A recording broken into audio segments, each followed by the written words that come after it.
Hello guys, for today's video, usapang ML naman tayo para sa ating tutorial. So ngayon guys, may mga nagtatanong po kung paano nga ba daw i-hide yung history sa ML. So madali lang po guys. So una, pupunta po tayo sa ating ML app. Open natin yan. Ganyan lang kadali. So, wait lang po natin guys na ma-open po yan. Naglo-loading pa yan guys. Ayan. So, make sure po guys may load po tayo, data, internet, para ma-access po natin yung ating ML app. Makapag-open po sa ML. Wait lang saglit. Ayan guys.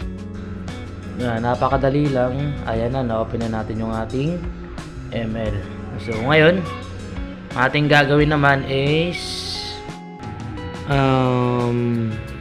eto. Wait lang guys. Ayan. Check muna natin yung ating profile. Wait lang.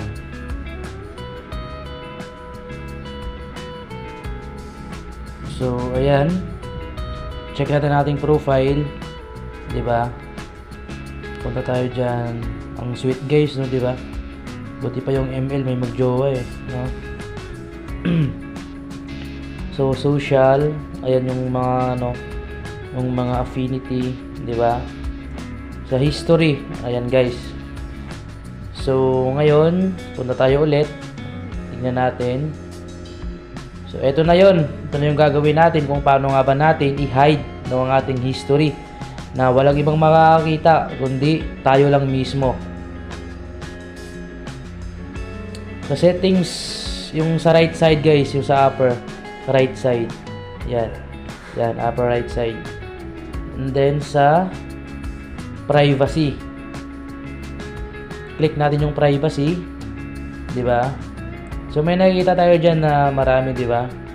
Sa baba tayo, sa bandang gitna, scroll down, bandang gitna. May nakikita tayo diyan na show history, 'di ba? Friends, hide to all. Diyan tayo. Yan yung ating piliin, hide to all. So it means, yan po yung history natin na gusto nating i-hide na wala pong ibang makakakita. I-hide to all lang natin yan guys. So kung friends naman, so yung ating friends lang po yung makakita sa atin.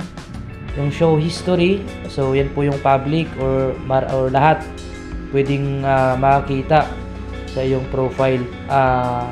History pala, I mean. So, kailangan i-hide to all natin yan. 'Di ba? Ganyan lang. Napakadali niya lang guys. Wala nang ibang makakakita sa profile mo. Or sa history mo pala, I mean.